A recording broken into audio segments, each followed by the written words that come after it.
what's up, guys? We are back again, ready to achieve 100% speed in Clash Royale. Every single one of the cards in my deck is going to be classified as a very fast card. We have no rest for the wicked, and we're not going to ease up on our opponent. We're going to be like Sonic, running circles around our opponent, confusing them to the point that they have no clue what's going on. We have a lot of split lane pressure cards with the Spear Goblins and Bats and Royal Hogs, and Lumberjack to rage up our pushes so we can go even faster. So let's blast off and run the speediest deck in Clash Royale history. Don't forget to subscribe to the channel so you never miss out on any of the daily videos. And a huge thanks to everyone that's using creator code SirTag, making high effort videos like this one possible. All right, guys, so jumping into this one against Milo, we're gonna sauce out a good luck and hit him up with the Spear Goblins. We gotta pierce his heart and his soul and try to find some cheeky chip damage at the start of the game. Wait, that's so good. You already dropped Electro Dragon. I can activate King Tower with the Lumberjack and Electro Spirit, whatever I want to do here. So I think I'm going to go for a Lumberjack instead because it'll give me more counter push with the Hog Rider. Give me that King Tower activation, baby. Let's go. So he's going to have a Lumberjack Balloon deck from the looks of things. Or, I mean, maybe he's running a weird Golem deck. Like, I don't know. I've seen... Hey, man, that's not cool. Golem decks like this before, but it's very unorthodox. Okay, so I can Fire Spirit in front of the Bats to maybe get some more cheeky chip damage. Oh, that Lumberjack popped off harder than we got in the right-hand lane. Maybe the Bats are able to give us something. Okay. Not the end of the world. We're still in a pretty good position. We've activated King Tower. He's activated King Tower. His bowler is definitely out of cycle, so we're going to rush through with the Royal Hogs and take this advantage when we can. What you going to do, my dude? Are you going to freeze? Are you going to go for a Lumberjack? Yeah, that's exactly what you're going to do. You're going to freak out. So if your opponent doesn't have bowler in cycle and they have to deal with Royal Hogs, it's going to be an uphill battle for this Lumberjack Balloon deck, specifically because they don't have a building and they rely heavily on that bowler for defense. The Spear Goblin's here because the Barbarrel is out of cycle. Always trying to chip him out when he doesn't have the correct card in cycle is the method to success with our deck when our opponent doesn't have buildings. So I'm going to Hog Rider here. He's definitely going to go in for a bowler, so I'm not going to spend any extra elixir. I'm going to relax. I'm going to wait for the bowler to die. Oh, wait, the Dark Goblin wasn't in alignment with the bowler. Are you kidding me? I got so lucky there. I'm not going to fib, guys. I should not have even got half of the value that I got. He's given us a well played, but it was pure luck. You know, let's have him think that it was pure skill. Let's have him think that I calculated that, dropped it at the pinpoint accuracy, but in reality, I thought that Dark Goblin was going to sail the 7 seas and never come back home. So he's going to go in for a balloon soon. He has to. He's taking so much damage right now. Help me! Help me! So he's got to climb back in the ranks. He's got to climb back up in this game. I can pull back the Inferno Dragon if I want to. Oh, I should have Hog Rider. It's fine. Yeah, I'll Hog Rider anyway. Pulls the Inferno Dragon. No Tornado in cycle, so the Hog might get a hit on the tower. It's about how hard you can get hit and keep moving forward. How much you can take and keep moving forward. I can also Lumberjack and Spear Goblins on the other side. Yeah, the Hog Rider does get the hit. I'm going to try to rely heavily on Bats here. If I can spread him thin and he doesn't have Elixir to finish off the Bats because the Bats cost a lot of Elixir for him to finish off, he has to go for like Baby Dragon, Tornado, Freeze. I mean, it's too much for him. Oh, you know what? What if I do one of these? If I just focus on defending with Bats and Spear Goblins, and then the Dark Goblin takes your tower in the same time. He can't freeze on top of the King Tower as well because all of our stuff was so far in front of the tower, and we're going to walk away with a win. He even says good game. You know what? Dude, we're going to seal you in a shrine and destroy you with the Hog Rider Rail Hogs push. If you don't know, now you know.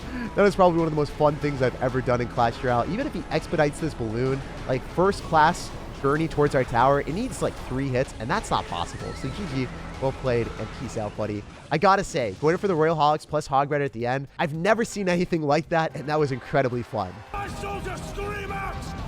My soldiers rage! All right, so after that juicy W, we are back into another one. So Fire Spirit, I choose you. Let's get that cheeky chip.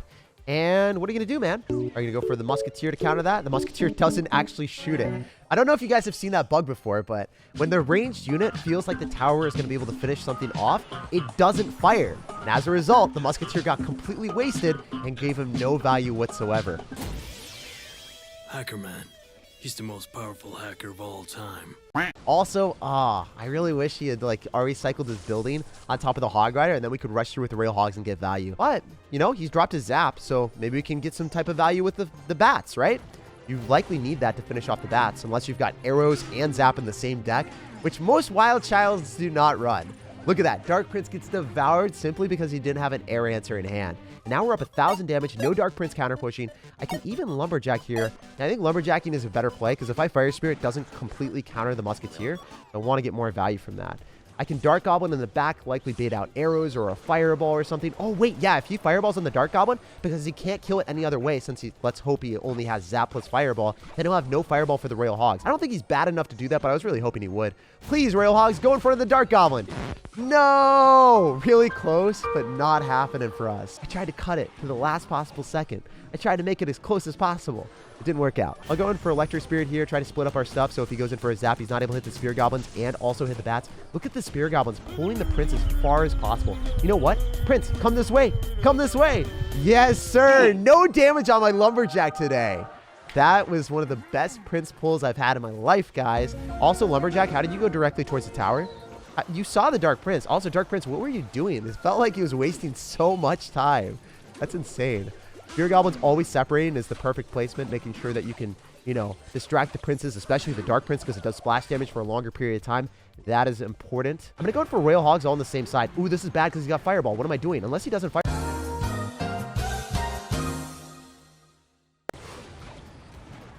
Should have split it. I don't know why I was doing that. I thought that we were vibing. I was in the moment. I was in the heat of the moment, and I got destroyed by the flames.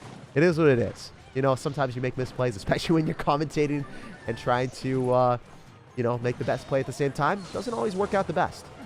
I'm going to go for a Dark Goblin here. Stun the Dark Prince when we need to. I'm not going to focus on the Dark Prince because it's not a huge threat to me. I can eat damage from it, but I can't eat damage from the Giant. So I'm just going to simply Fire Spirit here. Electro Spirit, and then Dark Goblin. Yo, I clean that up. I clean it all up. Let's go. Dark Goblin sniping the Dark Prince in the other lane, too. Beautiful. I can split my Royal Hogs at this point because we've got the Dark Prince out of cycle. We're going to get the Fireball. I'm going to Royal Hogs and go in for a Hog Rider in this lane. Split our Spear Goblins if I can. Ooh, I didn't. I don't think I did. I don't think I did, guys. Oh, no. Wait, we take the tower. It didn't matter. Okay, I'll take that trade. Yo, the Royal Hogs plus Hog Rider card combination. If the piggies tank for the Hog Rider, you can slam him with a hammer. I honestly didn't even notice that I won that one. All right, so jumping into this one, this guy's got no clan. Dude, we're gonna have a lot of friends. We're gonna deliver them as fast as possible to your tower. I'm gonna Fire Spirit as a jump just to try to get some cheeky chip. Getting skeletons out of our opponent means that he's gonna have a fast cycle deck as well. So I'm excited to see if he's gonna have a building or not, or if he doesn't have a building and cycle, we can pounce through with the Hog Rider. Yo, that's insane. Forcing out the cannon already means that maybe my cannon counters are gonna be limited, but if the cannon isn't in cycle, doesn't necessarily matter. I can't go in for the Hog Rider right now because the cannon's still on the map, so I'm going to Spear Goblins on the right-hand side. I'm going to go in for a Hog Rider and Bats in the left-hand lane. Yo, the Hog Rider's still raged up for a transient period of time. He's not going to have cannon in cycle. He has to go in for Archer Queen instead. That is a ridiculous amount of damage. We already took half of his tower. I'm dying. Help me. That's what I'm talking about. You got to crush meta decks with the most off-meta stupid stuff that your opponent will never even perceive as possible. So I'm going to go for Lumberjack on top of the Queen because I got to kill that as quickly as I can. If that goes invisible, I am likely going to be screwed. Woo! Let's go. Saved by the bell. That would have been terrible for me. Sometimes you're just like praying that the Archer Queen ability doesn't pop off because you know that you're going to lose the game if it does. Royal Hogs are going to get raged up by the Lumberjack. Let's go. Look at that damage. That's insane. That's 700 damage despite him going for a rail delivery and also almost all the cards he possibly could to defend that. So that's clean stuff. We'll take what we can get. I'm going to use an Electro Spirit, maybe get those Spear Goblins onto the tower. I wonder if I should drop the Spear Goblins up top so then, you know, the rail delivery locked onto that instead. Yeah, he's going to log it anyway. The Bat locks onto the tower. Let's go, baby. He should be good enough to drop a cannon here. I don't think he's bad, so that is a little bit sad for me.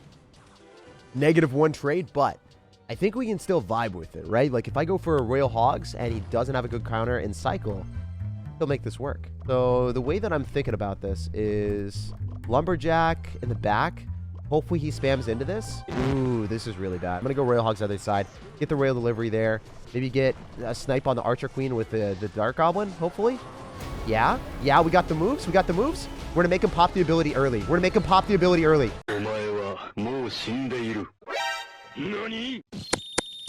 Oh my gosh, the Dark Goblin just melted the Hog Rider. Yo, this is what we needed. This is how we're going to win the game. I'm going to go in for an Electro Spirit with Lumberjack, win that interaction. And then we can get that lumberjack to maybe rage up the royal hogs afterward. He's going to have to royal delivery here. Yes. Yes. Let's go. Come on, royal hogs. You know you got it in you. You know you got it in you. Give me the damage that I deserve right here, right now. Now or never, baby. Oh, this is not looking good. This is really not looking good. Somehow I have to defend a hog rider and archer queen. If he earthquakes, maybe that's an overcommitment. Oh, we got the moves. We're shaking and baking, baby. We are not shaking and baking anymore. We are not shaking and baking anymore. I don't have elixir to stop that. No, the archer queen.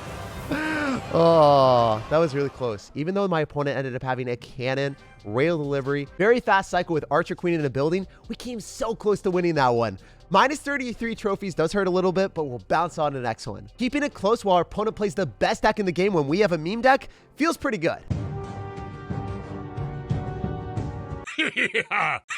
All right, so jumping into the action here. First things first, guys, we're gonna fire spirit. We got to get off that damage. We got to pop off and make our opponent flummoxed and confused is why we have a hog rider and royal hogs in the same deck.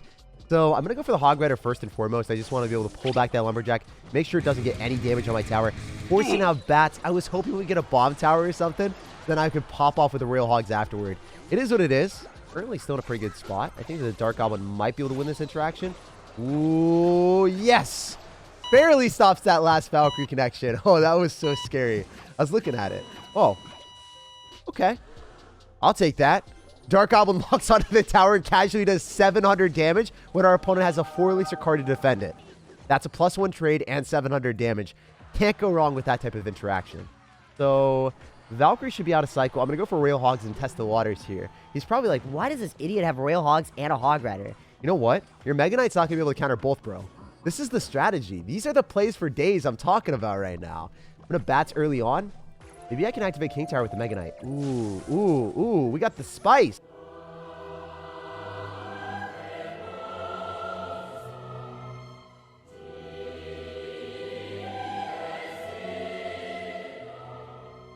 Oh, no, we don't have the spice.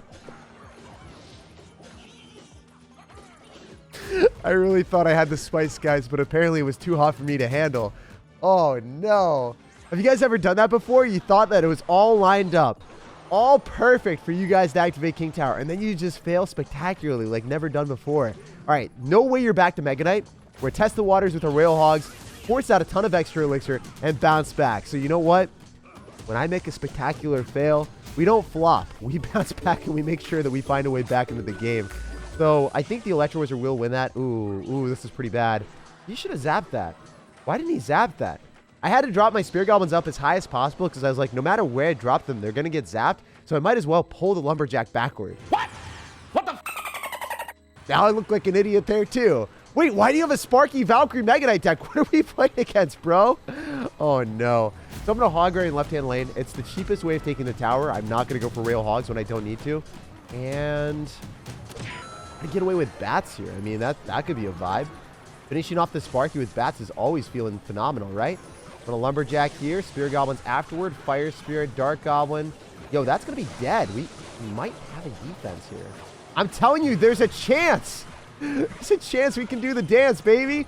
Spear Goblins are going to be able to kill the Inferno Dragon. Bats on defense in the right-hand side. Despite that horrible failure and flop, I guess we just did it for the content, guys, to make it closer for the memes. I'm going to go in for a Fire Spirit here. That should be enough. Definitely do need to go in for an Electro Spirit and Spear Goblins afterward. Ooh, no. Oh, no, that's actually on my tower. Oh, my gosh. Why am I flopping in the left-hand lane? The defenses in the right have been rock solid, but the left, it's just been suboptimal in every situation. That Dark Goblin was looking death in the face when he saw that Lumberjack, and he's like, thank you for calling timeout. Playing a fast Rail Hogs Hog Rider deck and winning against Mega Knight Valkyrie, there's nothing better than that. Especially when you make misplays and you're still able to bounce back. Here we go. We got a game against the Superstar. Bro, we're going to be blasting off into space with the fastest deck you've ever seen. So Spear Goblins at the start feels fantastic. We're probably going to bait out a log or some type of bait card. Ooh, oh, okay. I wasn't expecting a Dark Goblin as a bait card. I was expecting maybe a Skeleton Army or something along those lines. Our Dark Goblin prevails in the battle at the river. We can finish off all the minions with Electro Spirit, make sure that they're delayed. And I'm wondering if this is the right tactic, guys. Do I want to do it? I want to keep the Dark Goblin alive at all costs. We going for Royal Hogs to tank for Daryl the Dark Goblin. And look at our opponent. He's looking at the game and he's like, How the heck did that Dark Goblin provide this man 1 million worth of elixir value? and it's one of the cards in Clash Royale, despite it like not seeming extremely overpowered because no one really complains about it, it's probably top 5 cards in the game for me, including champions too. So yeah, I guess he's gonna go for Dark Goblin. On Dark Goblin, we win this interaction, we trade evenly, even though the tower helps out. Our Dark Goblins fire so fast, so it doesn't matter if your tower is shooting one of the Dark Goblins, as long as they fight each other. All that matters. A Fire Spirit here. I'm playing against Logbait from the looks of things. It's not necessarily an amazing matchup because I don't have any spells. I have to rely heavily on top of the Fire Spirit every single twist and turn. I'm going to go for Lumberjack on the right-hand side, try to bait out some bait card. Please give me something that isn't, you know, a minions card. Okay, well, I guess it is what it is, right? It is what it is. It be how it be. And Dark Goblin here too. Finish off that one minion. Don't think we're taking too much damage here. And I can split lane pressure with Royal Hogs. It's awesome because I can defend both sides. And then also have the Royal Hogs and the right-hand side with Spear Goblins completely take his tower if he doesn't respond to that. Like, you need to respond to that. You cannot let that do that much damage to you, bro. Are you kidding me? Wow. We are spreading him thin out here. All right, we're going to Fire Spirit, counter that Fire Spirit, and it's going to jump on the next one. So if you drop your Fire Spirit a little bit later, it can soak up a shot and then do damage to your opponent's next one. So that is a tactic that you guys probably already know. Just wanted to highlight that for anyone that hasn't seen that before. Miner is going to be able to finish that off. I can't drop Spear Goblins because it would just... Wait, the Dark Goblin killed that. Never mind. I could have dropped Spear Goblins. My B. It is what it is. No Skeleton Barrel from our opponent yet. What is he doing? What is this wild chat? Oh, there it is. There she blows. I need to go for a Fire Spirit as quickly as I can to kill those skeletons. Please pop off on the skeletons. Good boy. All right. We can split Royal Hogs again because the Lumberjack is going to tank the first Fire Spirit. I think that's fine. I think that's optimal, actually. Wait, the Lumberjack just goes towards the tower. He had a Mega Knight, too. Oh, my gosh. We got to get redemption against the Mega Knight we lost versus, right? No, we didn't lose against it. We beat it. We just didn't activate King Tower against it. We need redemption against the Mega Knight that we lost almost all of our souls to. Oh, we don't lose the game, but we lost our pride and joy. Okay, so Daryl the Dark Goblin will be able to pop off here, and it looks like we're able to secure an easy bag. But can I take the other tower? Come on, Royal Hogs. You know you got it in you. You know you got it in you. Give me all those crowns. I need the crowns, please. Yes, sir. 2-0 victory against a Mega Knight Furnace deck when I have Royal Hogs and Hog Rider. Sometimes if you just have more win conditions in your deck, it's incredibly chaotic for your opponent and they don't even know what's happening. Like if you enjoyed, subscribe for more daily videos, and have an awesome rest of your day.